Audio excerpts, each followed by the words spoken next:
Bandwidth for changelog is provided by Fastly. Learn more at fastly.com. We move fast and fix things here at changelog because of Rollbar. Check them out at rollbar.com. And we're hosted on Linode Cloud servers. Head to linode.com/changelog.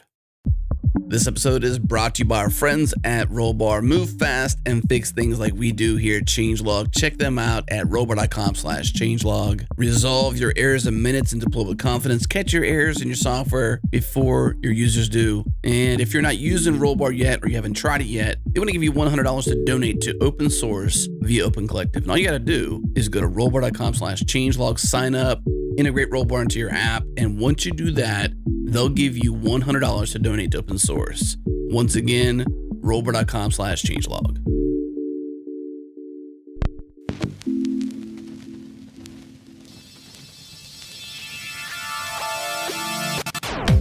Welcome to JS Party, a weekly celebration of JavaScript and the web. Tune in live on Thursdays at 1 p.m. Eastern, 10 a.m. Pacific at changelog.com/live. Join the community and Slack with us in real time during the show at changelog.com/community. Follow us on Twitter. We're at JSPartyFM. And now on to the show.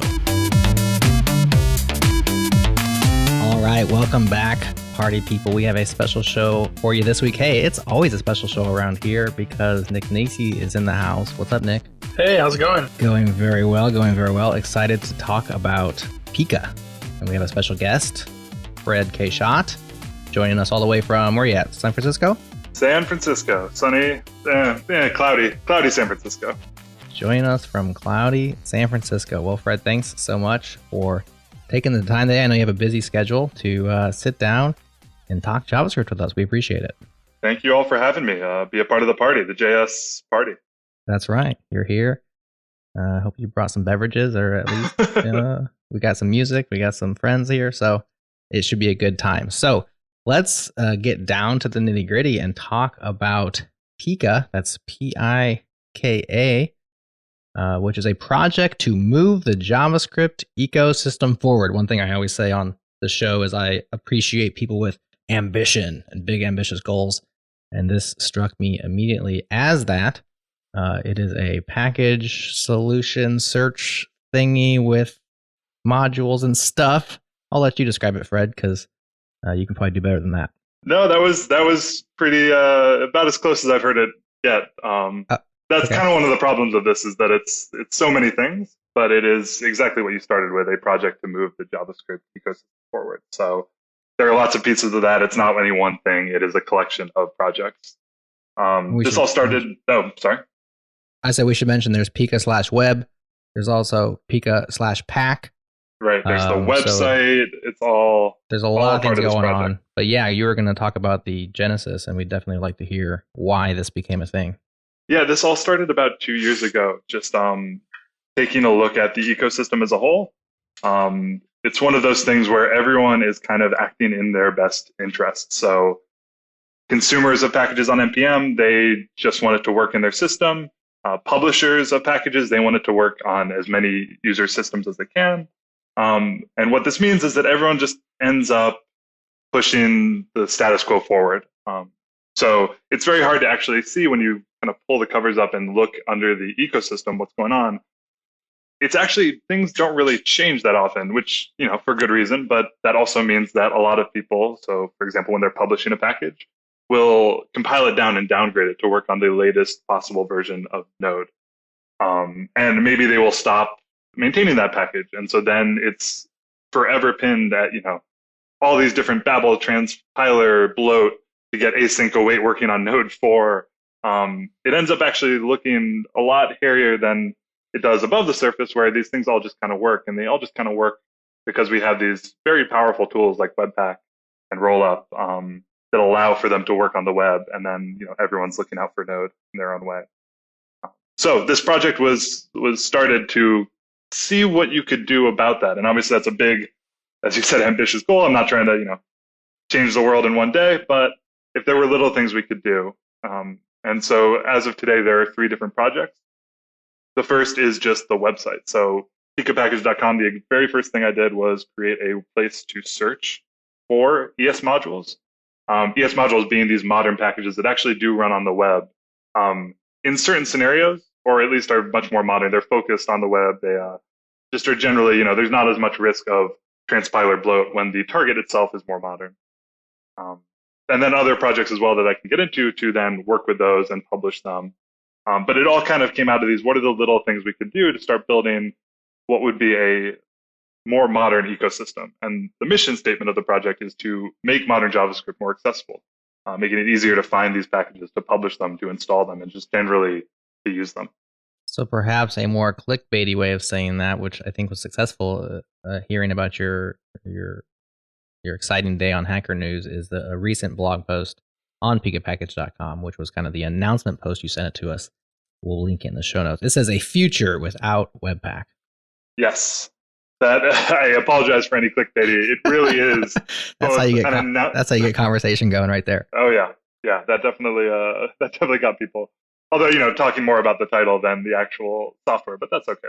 That comes with the territory. Yeah. One of the things, so Pika/Web is one of our other projects, one of the other three, which lets you install these modern packages that actually run in the browser. So a big reason that we use Webpack, which is what this article goes into, is the history of how we ended up where we are today with Webpack and these tools. A lot of that came out of the fact that everyone wanted to use NPM, and Browserify and then later Webpack and now Parcel and Rollup and all these others essentially promise that you can use an NPM package on the web. Today they do a lot more than that, obviously, but you can trace a lot of it back to that original desire that NPM was on its way to grow and grow to be the biggest package registry that exists today. JavaScript front-end developers wanted in on that action, and Browserify was very much an answer to that problem. So what this is kind of a look at that problem through a different lens, which is what if you, instead of trying to make Webpack simpler, what if you actually flip that model and actually go back to how could we run these packages directly in the browser? And PikaWeb allows you to do that. So it has some interesting implications for how you build websites, web apps, when you don't actually need a bundler anymore. So the way it accomplishes this, it's really enabling you to use something that already exists now in 2019. And I think you can make the argument that Pika/Web and this style of application, or not bundling, but lack of bundling, wasn't previously accessible or available to us as an option, and is now through ES modules. So do you want to talk about ES modules, tell everybody about them, maybe a little bit of history if you have it, and then how PikaWeb enables that as your really code loading system in the browser? Yeah, we actually do let ES modules do a lot of the heavy lifting in terms of what we can and can't do. So some background there, ES modules, I believe were released as a part of the ES6 spec before it was even called. I think I always run into trouble translating between the two. Is that ES 2015? Several years ago, this spec was introduced and ratified to have a native module system for JavaScript. Up until then, we'd used what are like the whole list of them? UMD, require.js, common.js, which is what Node uses. When you use the require function and module.exports, that's essentially a module system. Not native to JavaScript, but supported by Node, and Node gives you the functions to use that module system. Right. Those were all everyone had solved this in user land essentially, but never in a really great way. And it always ended up, you have to roll your own module system. You have to choose one of the many when you publish a package to support. Common.js, which was Node's module system, the one that they went through, and I can never remember if it's actually like strictly by the spec Common.js, but regardless, what they ended up shipping became, by virtue of NPM being bundled with Node and it starting as literally Node package manager, it inherited that same module system. And it, again, we talked about at the beginning about how the ecosystem will very commonly just kind of keep doing what's working because that's in everyone's best interest.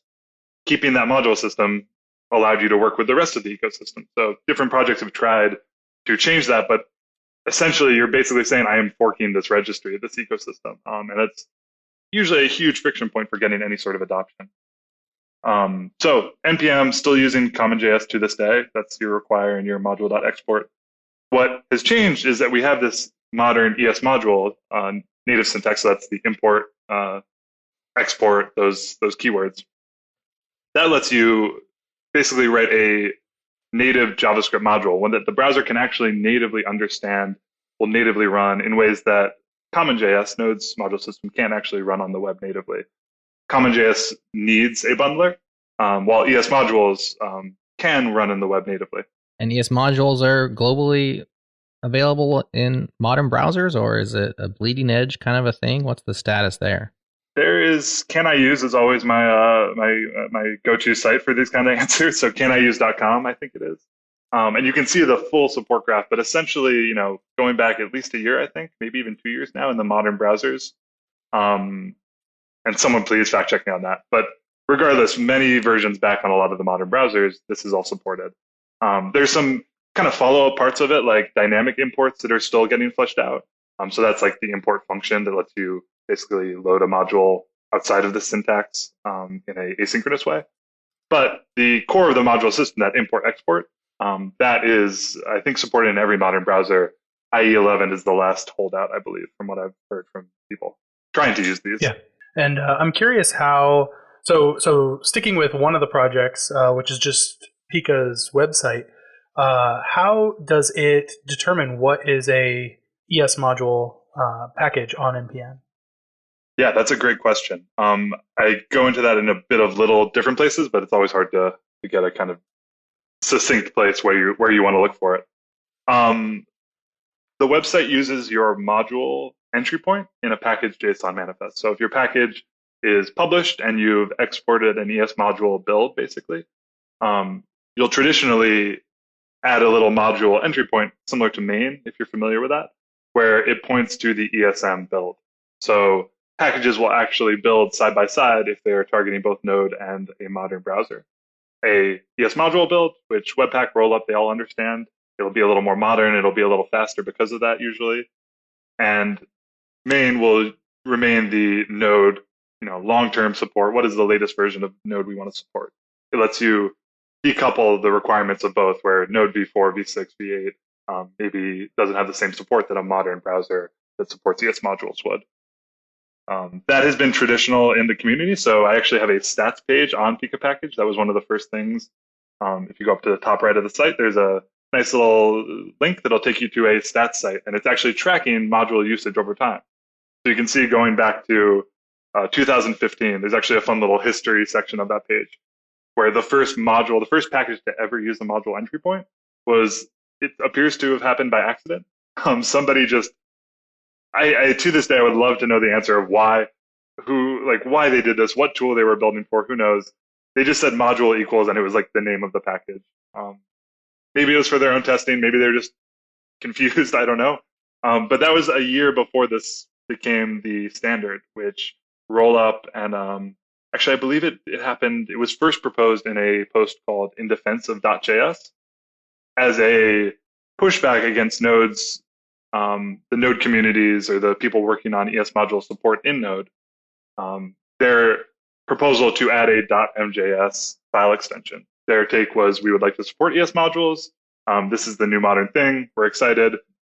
However, as Node, we don't know how to tell if you are giving us a file that is old CommonJS or new ES module syntax. So we need this new file extension. That's how we'll know, and that's how it'll work. They've since walked that back a bit. I don't believe it's any more required. But at the time, that caused a lot of frustration, especially among the web community that said, this is a Node problem. Why is the solution going to have to be this full, affects everyone solution that affects me as a web developer if that's not my problem? There was a lot of friction there.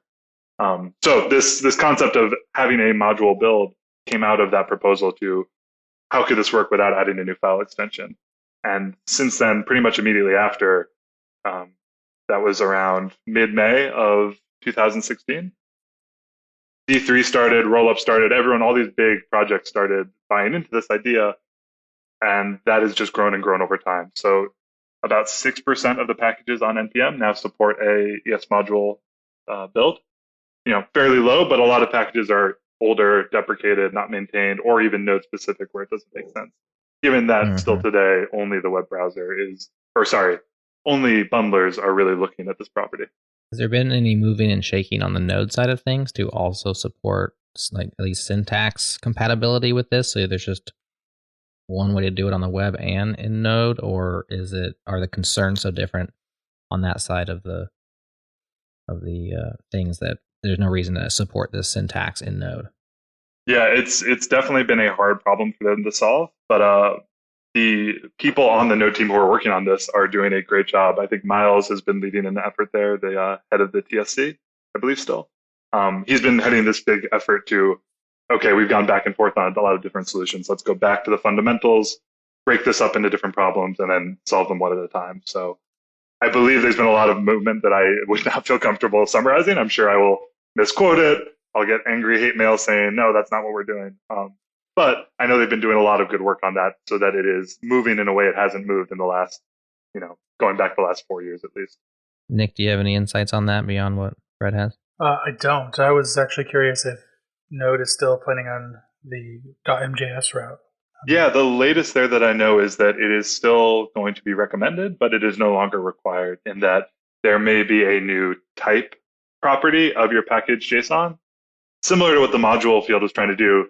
Tell people what you support. Your package is modern ESM or older CommonJS, which is actually really interesting for this project because over the last, so let's say the first, in defense of JS, that post was published back in May, June of 2016. Node has not supported any sort of ES module outside of an experimental flag.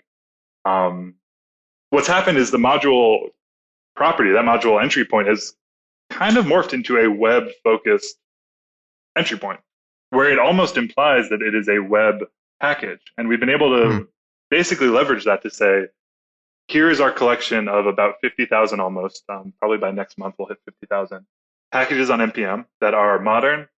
They can run natively in the browser, and they're actually more than certainly built for the web.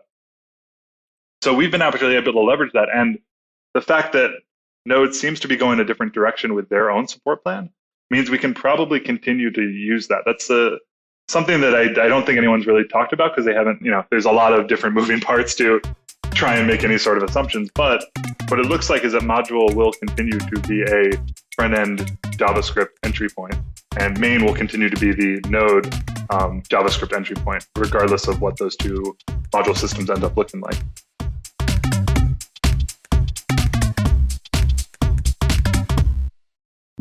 This episode is brought to you by Linode, our cloud server of choice, and we're excited to share they've recently launched dedicated CPU instances. If you have build boxes, CI/CD, video encoding, machine learning, game servers, databases, data mining, or application servers that need to be full duty, 100% CPU all day, every day, then check out Linode's dedicated CPU instances. These instances are fully dedicated and shared with no one else, so there's no CPU steal or competing for these resources with other Linodes. Pricing is very competitive and starts out at $30 a month. Learn more and get started at linode.com/changelog. Again, linode.com/changelog.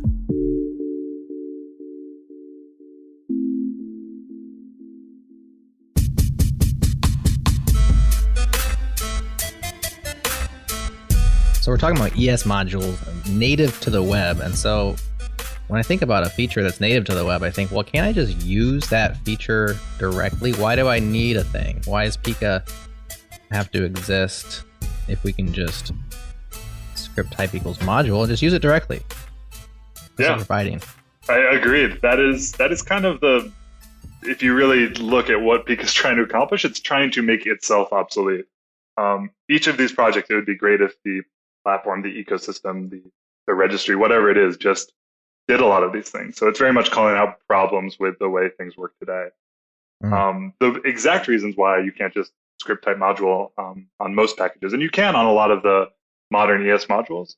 The big problem you run into is the second they have a internal dependency, the second that they depend on some other package, or even some other file. What happens is that this came from the Node community. Well, two things. One came from the Node community, and that was the ability to just import a file kind of by this lazy, this is generally where the file is. Maybe I missed the file extension, or maybe I even just did the directory of the file I'm looking for, and it'll just like automatically add index.js into that directory. Node, for convenience sake, had a lot of very kind kind of sugary ways to, for lack of a better word, import your packages by a more loosely defined path. Yeah, it's insane how many paths they have to check. Yeah. Yeah, if you actually dig into what that looks like, it is like, okay, did this directory, is it a file? Is there a .js? There's a .node file extension. It does all these things like very loosely every time you import without a file extension. I think that was one of Ryan Dahl's 10 big regrets, wasn't it? Mhm. Yeah. That we talked about. Yeah. Yep. And you see Miles and the Node team that's looking at the ES module implementation in Node using this as a leverage point to solve some of these kind of longer standing issues. So I believe that at least right now that lookup isn't supported, and then discuss, is that something we want, kind of unscope that from the larger discussion. But that's one of the big issues, is that if you've been using Node and you've been using Webpack or some other bundler to write this package, all of a sudden you ship it off to the web, and it just immediately breaks on the simplest path because it doesn't have a .js. That's issue number one. The other one is importing by package name. So if your package has a dependency on another package, that's one of the things that allowed NPM to be so powerful, this idea of small modules, small packages building on top of each other. Whether you love that or hate that, it is a big part of what makes NPM so powerful and useful, and people leverage that all the time. Mm-hmm. The problem then is you run import, let's say, Preact. Let's import Preact by name. That also will just immediately die in the web, in the browser. And that's because there is no lookup mechanism that the browser shipped. As a part of the ES module spec, the only thing that's supported are file paths and like full resolved URLs. So I should say relative file paths. What you end up with are packages that they can't run in the web, even though they run in Rollup and in Webpack. They just, because they were built for those tools, they actually aren't to spec in the same way that the web browser requires. So Pika is basically a shim, or it fixes them for you. Is that what it does? Like, what's it actually doing? So here is the big head fake of Pika Web, that tool. It is a bundler. It is the anti-bundler bundler. What it does is it actually uses that same bundler that we all brought into our code bases to solve this. How do you use NPM packages in the web? And instead of saying, here, run this on your whole code base, it says, run this on your dependencies to give you per dependency package or files. So to give you installed dependencies that run on the web. So what you get are essentially what it does is it takes your entire dependency tree of the dependencies that you care about for your website. So you can define them explicitly. You can try and guess from your dependencies list in your package JSON. However it gets that list, it will iterate through them, get the module entry points that those packages have defined, and use those as entry points into your node modules directory, and then give you each of those as an individual file in your web module, is what we're calling the new web focused dependency directory. So similar to node modules is a folder where NPM installs your thing, run Pika Web, and it will take those packages that you rely on and essentially bring them into single file packages where any internal dependencies that they relied on, it tries to bring those in. If there are any sort of shared dependencies between two of your packages that you're relying on, those will get split out into separate chunks. You basically get to use all this amazing tooling for a much more smaller scope project that essentially gives you a very nostalgic type of web development where you are actually loading, Preact.js, and everything just kind of works through that. And then you get to basically decide, well, now how do I want to build my website? Given that Webpack, the big problem that it solved, or at least was originally built to solve, was how do I use NPM packages? Now I no longer have that problem. I can use a lot of modern packages, 50,000 packages almost. There's certainly something for everyone there. Now, what do you do? And maybe you use a bundler so that you can still bundle your application source code. Maybe you decide to skip it for now, which is what www.pikapackage.com decided to do. So we've built that fully ES modules, no bundler needed, other than the Pika Web installation. I think I understand now. So Pika Web is kind of like a purifier in the sense of, imagine you're thirsty and you're standing by a river and you want to drink some pure water, and some of that water is pure, but you don't know where the other stuff came from. It looks clean, but upstream dependencies and whatnot. And so PicoWeb is like you're purifying, you're taking that and you're purifying these packages so that they can be used with ES modules. Some of them may already be pure, some of them need purification, but you do that once and then you're done. You can drink it all. Is that a good analogy, or is that missing the mark? I think that's a good one. I like the idea of web developers and front-end engineers, UX developers, whatever you call them. We are thirsty in the desert somewhere, and we have a purifier. Right. We're standing by a river of software, and we're just ready to drink it up. Nick, you were going to say something? Yeah, I was going to ask if there are certain packages that it might not work with. Like, for example, I'm thinking of and I don't know how. I'm failing to think of how this all gets abstracted away. But like a lot of times in code, you'll see the module system being hijacked to load in like an SVG, for example, or something that's not a JavaScript file. Is that something that PicoWeb would choke on, or is that sufficiently abstracted out from the package that it would end up slurping in? Yeah, it certainly relies on package authors doing the right thing to an extent. So it gets to leverage a few of these implications of what's been built in the ecosystem so far. So the idea of using a module entry point, people aren't usually, making file system calls in that package. They aren't usually building it to spin up, I don't know, some very node specific work that they need done. So we get to leverage a bit that way, where a lot of these packages are meant to be run on the web, and people are behaving in a certain way because of that. The other is that a lot of these packages are built for a general audience. So again, everyone's acting in their own best interest. Package authors want to build a package that can run for the most people. If you say, oh, this will only run if you have an SVG Webpack loader in your config, all of a sudden you've just kind of cut out a group of potential users that would not have that. So with packages, you do get this. There is a shared understanding of what a package is, and usually it involves compiling everything down to JavaScript, .js files. If they're loading assets, they're doing it in a more web standard way, versus just import the CSS file as if it were an ES module. Isn't actually a real thing, and it usually requires extra tooling on your part as a consumer. So they try to stay away from it, but I'm certainly seeing that. I'm trying to run this over all the modules that we have in the ecosystem, or that we have indexed in pikapackage.com. And there are certainly people doing all sorts of things, importing .jsx files, importing SVGs. For sure, it's a problem. Yeah. What about from the more node specific packages? The Node package manager can load JSON files. Does it have a special use case or a special way of handling that? Yeah. So we try to walk that line between what is the best way to support as many packages as possible and not do so in a kind of risky way that might actually build you a package that fails at runtime versus catching it earlier. So that's a whole set of different compromises. We do try to do some things that are fairly either being discussed within the context of Node, or in being discussed within the context of added to the spec. So people are talking about what does it mean to import a JSON file. We see that a lot because Node supports it, so we do actually do that by default. If you're being a purist and you want to only support, the least disruptive type of transformation, we do have a strict flag that is much more strict about what is and isn't a package. That's awesome. And I wonder how shocking to my system that would be to just do pure ES modules, because I feel like hardly anybody does. Yeah, at this point. It's definitely kind of a trip. I even call that out in the README of the project, where it's like this very nostalgic 2014 feel, but you're using these modern technologies to get that. So instead of everyone rolling their own module system or attaching things all chaotically to the window object, and that's an export.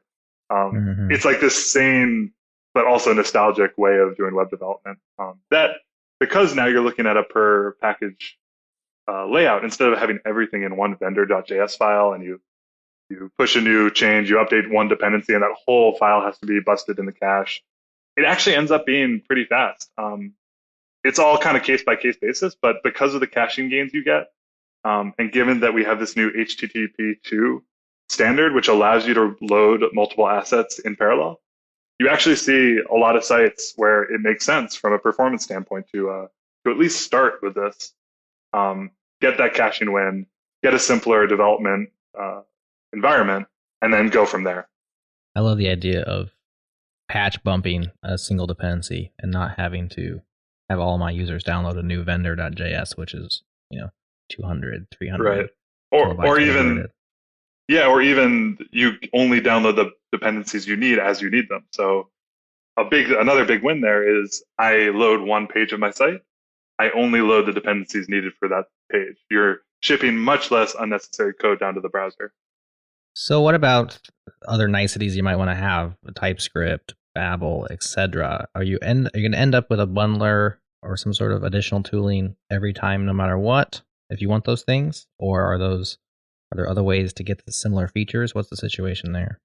How do you mean? Like maybe I want to start off a new website and I have some dependencies and I want to use PicoWeb to have, to use the ES module approach. But I also want to use TypeScript. Gotcha. And just explain that, what does that look like, basically? So that's the big goal of the project, I would say. If I could succinctly just, not all of Pico, but just PicoWeb. The idea is don't use any sort of tooling because you need to. Use it because you want to. So if you want to use TypeScript, you can use that. And TypeScript has a way to actually, the tool itself will export ES modules that will still run on the web. Or let's say you want to more, cleverly bundle your code up and not have to worry about if you have a giant site with many levels of dependencies and files loading each other. Maybe you just want one big app.js file. Then it's a great reason to reach for Parcel or Webpack, and that would all just work with these dependencies, or at least that's the goal. What we see is that a lot of this, and I think you guys did a great job talking through this in the episodes about the Great Divide, that article by Chris Collier, is it? Mm-hmm. Is that we see this, it's new that we have so much tooling required just to run a hello world, just to get started in like a boot camp in your first day of web development. When I learned it was PHP, it was hacking together this gnarly site, but you could get started very quickly. You didn't have to learn, a whole course or even read a tutorial on how a bundler works and how Webpack works. I think a lot of that, when you talk about why is there this divide, or why is there this need for tooling in a way that there wasn't 5 years ago? I think a lot of it can be traced back to that. There was this desire to run NPM packages on the web. It was worth the trade-off for us to start using bundlers. And now that everyone today assumes a bundler, more and more tooling is being added to do cool things with those bundlers. And that's great. That's all well and good. But for the person just trying to get started, or the person who's more design focused and doesn't have, maybe they don't have the interest or the time, or for whatever reason, Webpack is big. I barely understand how Webpack works, and I've been doing this for a while now. For that person, it's, instead of being like, oh, well, just, I'll do something simpler instead because I'm not interested in that. It's much more of a, sorry, you can't, you need to learn that. Or we'll put up this wall where we do this bundling logic and this bundling math and all this interesting things while you go design and, stay away from this. This is our area. It kind of, at the very least, it doesn't help get rid of that wall. So if you wanted to use PicoWeb in a project, what would you do? Would you install that as a dev dependency, and does that set up like a post install script or something to create the web modules directory? Yeah, I would definitely recommend checking out both the article that you mentioned would be in the show notes, and also the repo with the README. But the basics of it is that you would just add it as a script in your package JSON. So there's the prepare script, which is a lifestyle hook within NPM, where anytime you run npm install, it'll run that command. So put PicoWeb into there, put it as a dev dependency, and anytime you run npm install, it'll rerun that. And there are some other interesting things you can do on top of that. So you could, there is a Babel plugin if you really like the idea of importing your dependencies by package name, and you like the idea of having a Babel step to transpile experimental features or what have you. You can use that plugin, for example, to keep the exact same developer experience you've had with dependencies, and then in your build process, it'll rewrite it to the /webmodules/package name. What advice would you give to the developer who already has figured out the magic incantation required by Webpack to do everything the way that they want it to work? Are there significant enough wins here that maybe it's worth a porting of your application to PicoWeb plus a few niceties directly, or is it kind of like this is for new applications? If you already have something working, don't touch it. You might break it, kind of thing. What do you think there? Yeah, the first comment I saw on the Reddit post when this got posted to Reddit on the JavaScript community was, "Oh man, another thing I have to learn." Ugh. And it's like, no, that's exactly what I'm trying to. The opposite. Right. Don't feel any pressure to use this. This is purely if, and I think it does speak more to someone starting a new project, just because if you're using Webpack, you clearly already have it set up. It's working for you. Not trying to get anyone to do anything they don't want to do. It's the exact opposite. If you are intimidated by Webpack, or you just want a much less complex starting point, then create React app or even starting your own Webpack config file, then this is a great tool for that person. So pikapackage.com was started in that vein where I just want to use ES modules. What does that look like? Turns out it's pretty simple. And using this tool, you can get a lot of that benefit. So no, don't throw out what you're using. If you're working on something small, you can try playing around with it. Again, with that Babel plugin, you don't have to change a line of code as long as all of your dependencies are installable with PicoWeb. So that probably is the trickiest part of it. If you have an existing app, you probably haven't given too much thought about what your dependencies are, which means you might have something in your tree which is very node specific. If you're using request as the package, that is a very node specific package, even though Webpack and Rollup make it play very nicely within a single bundle. Those aren't modern ES module web focused packages. So I would definitely recommend checking out pikapackage.com. It is the very first thing it started as was a index, a way to search NPM for these modern packages. I guarantee you search the thing you're trying to do, there will be a modern package, which will also probably be lighter, more front-end focused, more modern. If you're still working around callbacks because you're using this NPM package that was built for Node 5 years ago, I guarantee you there is a more modern, web-focused, async await promise-based one that hopefully runs even faster and runs much smaller.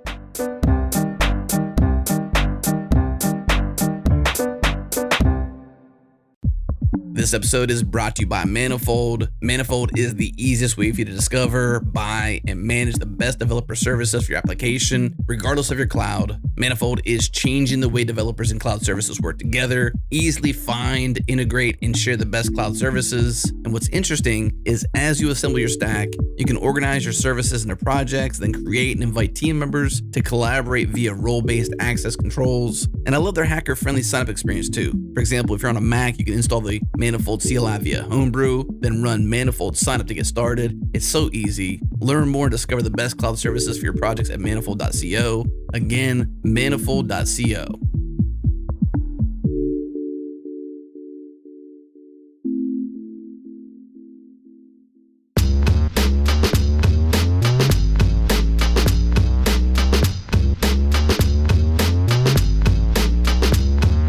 So we've talked about PikaWeb, talked about pikapackage.com. There's a lot of moving parts here. You have a third piece to the puzzle, which is a little bit more niche because it's focused on package creators more than just the package user, but it's PikaPack. The tagline is NPM package building reimagined. So tell us about PikaPack. Sure thing. PikaPack is all that and more. No, I feel like I went a little overboard on that tagline. It sounds like I'm trying to sell you. You're good at the marketing side of things. You got the marketing down. Yeah, sometimes I doubt it, but yeah, the idea there is to look at how we actually package and publish NPM packages. So definitely more niche in that this is targeted at package creators, which is a much smaller group than package consumers. But it is still something very important because it kind of everything flows down from there. I mentioned that everyone's working in their best interest when they are publishing packages for the most people to consume them. Consumers are just, they want a package that runs on their machine. The problem you run into there is that a lot of what NPM packaging and publishing is still based on exactly what it was, maybe coming up on 10 years. I'm not sure how old NPM is, but it hasn't changed much at all since I've started using NPM, which was quite a while ago. The basic idea is that you run publish. It takes your entire directory, everything you have, except for node modules folder and maybe anything being git ignored. It turns that into a tarball. It sends it to NPM, and that is your package. The problem there is that we've all started moving towards more build tools. So the code that we're writing actually very rarely looks like the code that you actually run on your system. Maybe that's because you as the author want to write a modern JavaScript, and then you don't want to have to worry if that will run directly. You instead just want to use Babel, build for Node 4, V6, V8, and then be done with it. Or maybe you're using TypeScript. Maybe you want to try something really cool and experimental. All those reasons, today we're not writing JavaScript that is really meant to be run directly on Node on the browser, especially for the package creator.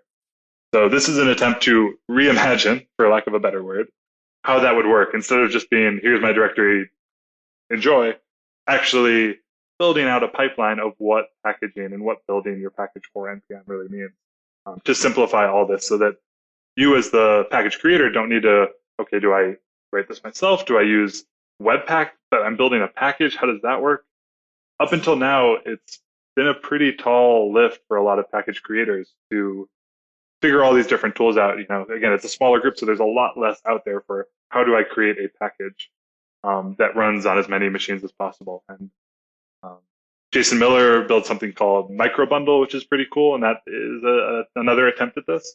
But PikaPack is trying to look at it instead of just being, how do I build these small packages in a really kind of opinionated way? Instead, how do I build out a build pipeline for my package that lets me, very simply add in, okay, I want to build this, I'm creating this package, and I want it to work on Node, modern browsers, and I want to have auto-generated TypeScript definition.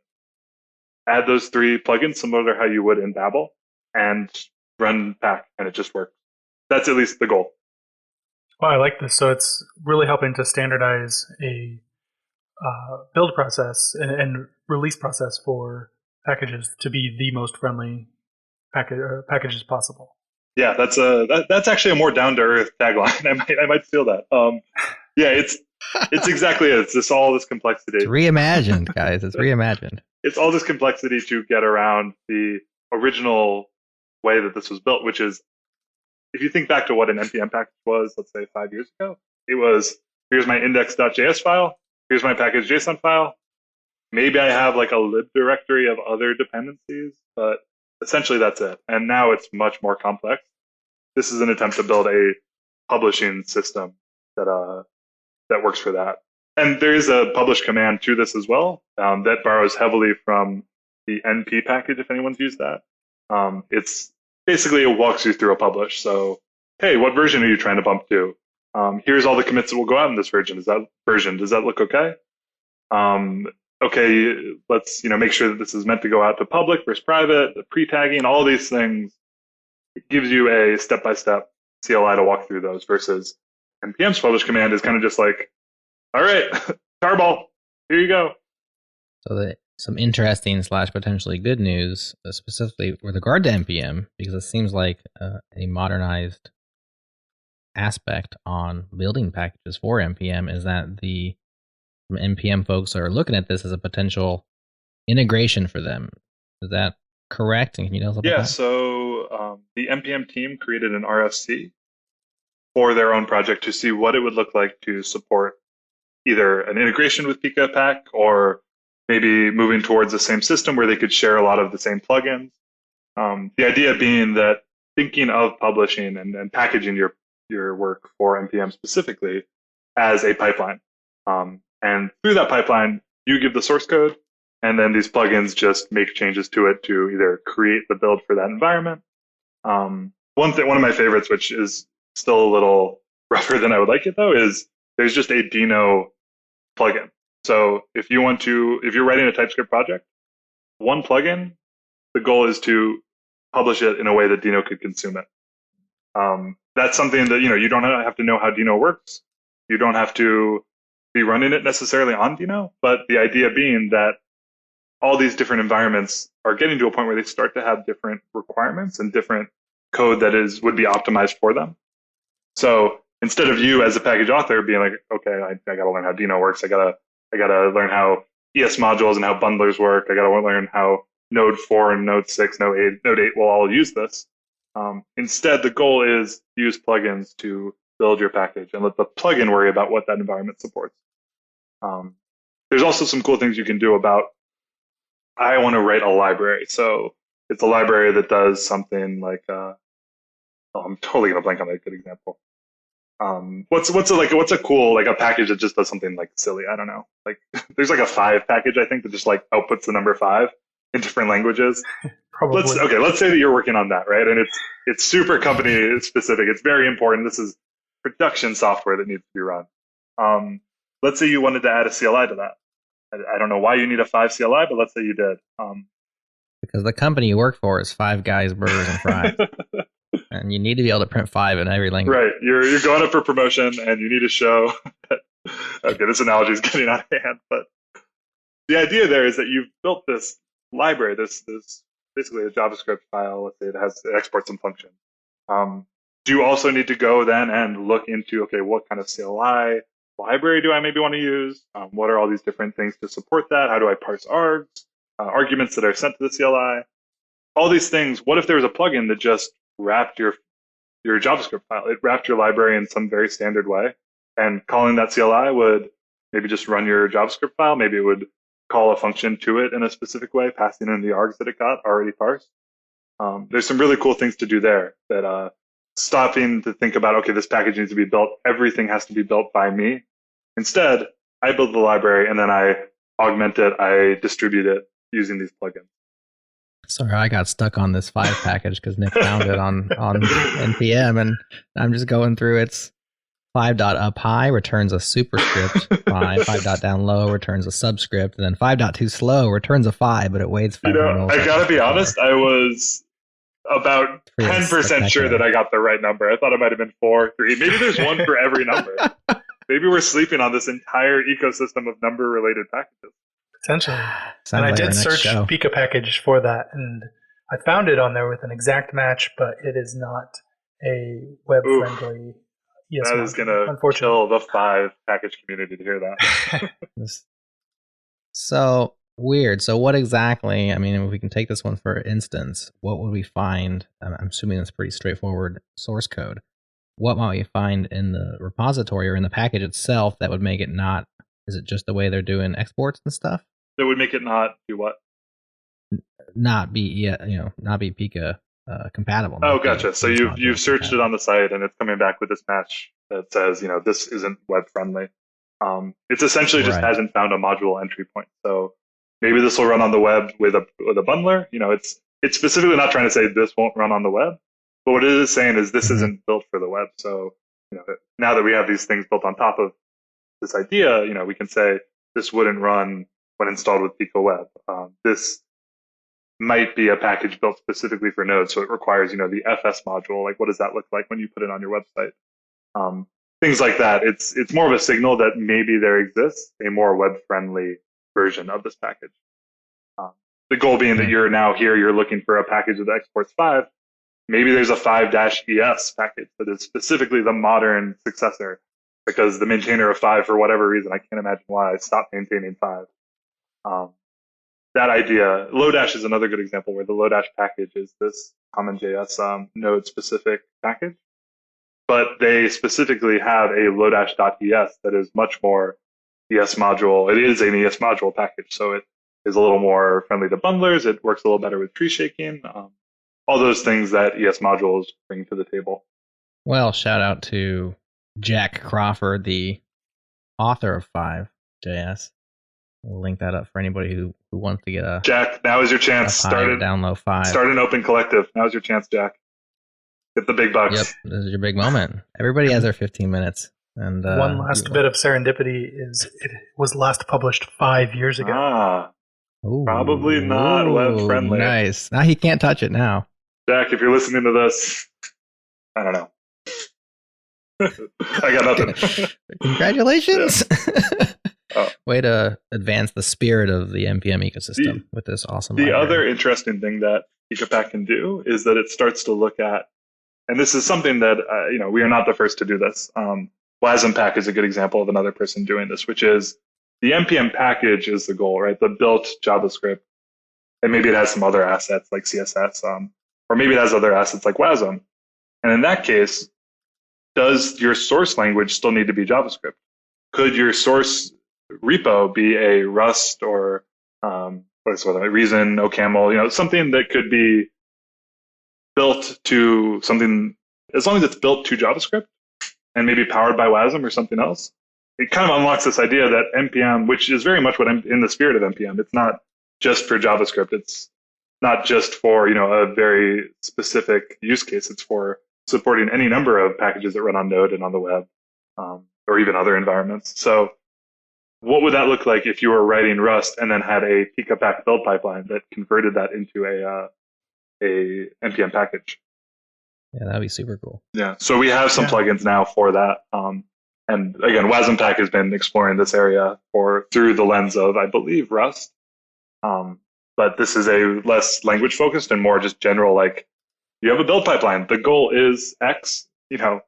As long as you build that pipeline out, the starting point can be whatever you want. Well, PikaPack, check that out if you are a package creator. Of course, Pika Web sounds like a big opportunity to simplify some things, especially on greenfield projects. Get out and use ES modules directly. Hey, give it a try. Let us know what you find. One of the cool things about doing this is we're bringing back the view source. Oh yeah, as you say on this blog post. You can open up a JavaScript file. I'm so sorry. I'm so sorry. I don't say bringing back view source. Oh yeah, like the Kool-Aid guy. I say, oh yeah, by the way. I'm so sorry. I said it like the Kool-Aid guy. Oh yeah. It's more like Ric Flair bringing back view source. So I'm always excited about that. I think the more we can view each other's sources, the better. So that's a cool thing as a side effect of using this, loading modules directly without bundling it all up. Anything else before we let you go that we want to talk about, or questions from you, Nick, that we haven't addressed yet? No, I think that it's a really interesting project, and I'm really excited for the work that you're doing to push the web forward, and I hope that you are completely successful in that Pika eventually is irrelevant. I mean that in the best way possible.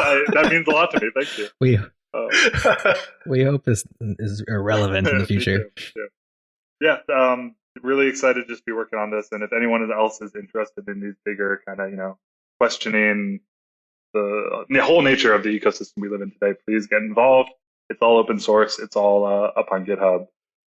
File issues, play around with it. Would love to hear what you think. Very good. Well, the starting place for all things Pika is pikapackage.com. Of course, all things mentioned, even a link to 5.js is in the show notes, so click on those. And in case you're wondering, yes, if you call 5.guys, the function, it returns you the hamburger emoji. So he's won the internet for today with his library. I'm sure that was a much desired feature request. Yes, 5 Guys hamburger. So bringing it full circle. That's our show for this week. Hey, thanks for hanging out. We'll see you next time. All right, thank you for tuning in to JS Party this week. Tuning live on Thursdays at 1 p.m. U.S. Eastern at changelog.com/live. Join the community and Slack with us in real time during the shows. Head to changelog.com/community. And do us a favor, share this show with a friend, rate us on Apple Podcast, go into Overcast and favorite it. And thank you to Fastly, our bandwidth partner. Head to fastly.com to learn more. And we move fast and fix things around here at Changelog because of Rollbar. Check them out at rollbar.com. We're hosted on Linode Cloud servers. Head to linode.com/changelog. Check them out and support this show.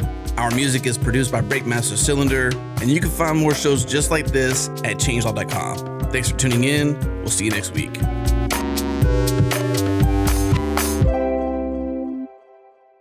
Because you've stuck in here to the end of this show, we got a special surprise for you. This is a preview of our new upcoming show called Brain Science. This podcast is for the curious. We explore the inner workings of the human brain to understand behavior change, habit formation, mental health, and the complexities of the human condition. It's hosted by myself, Adam Stacoviak, and my good friend Muriel Reese, a doctor in clinical psychology. It's about brain science applied, not just how the brain works, but how we apply what we know about the brain to better our lives.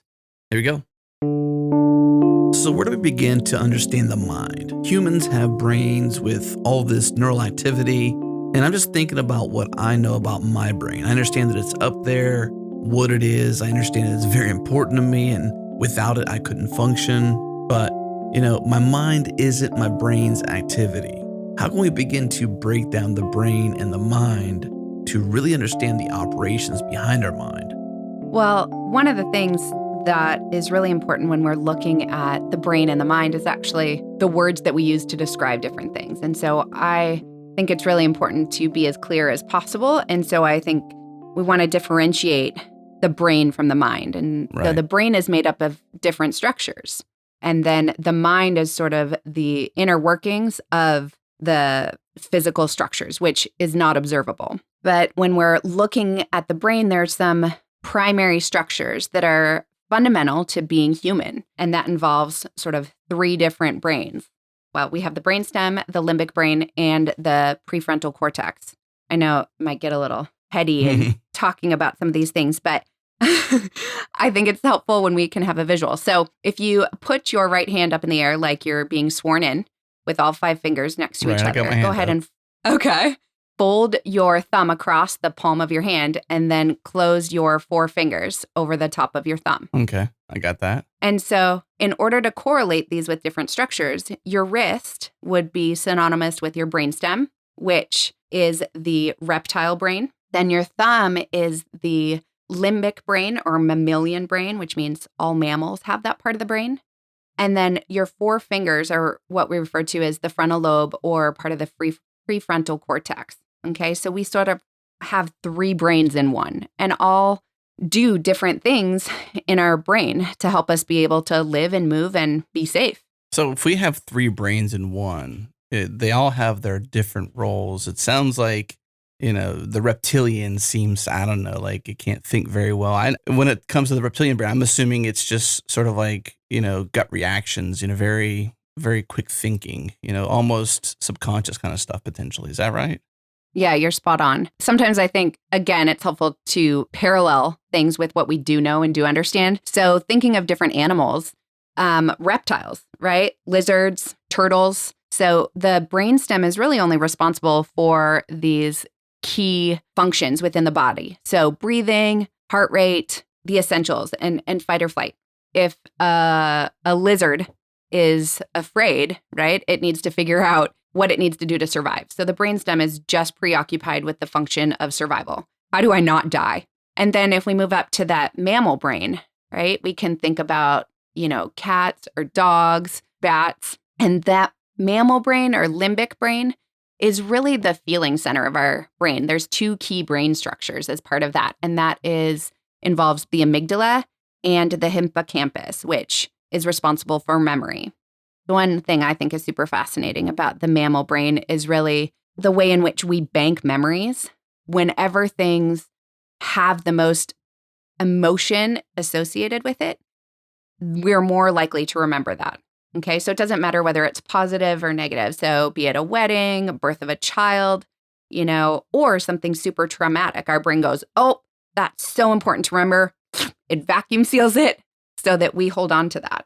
And so this is why, too, our lives have different meaning, and being able to feel is a fundamental part of being human. The mammal brain is really the feeling center. So as opposed to more of the fight or flight from the reptile brain, our mammal brains, they're still more unconscious, subconscious things, but imagine that the Dewey Decimal System of your brain sorts things according to feelings when we're mammals. That's a preview of Brain Science. If you love where we're going with this, send us an email to get on the list to be notified the very moment this show gets released. Email us at editors@changelaw.com. In the subject line, put in all caps, Brain Science with a couple bangs if you're really excited. You can also subscribe to our master feed to get all of our shows in one single feed. Head to changelog.com/master or search in your podcast app for Changelog Master. You'll find it. Subscribe, get all of our shows, and even those that only hit the master feed. Again, changelog.com/master.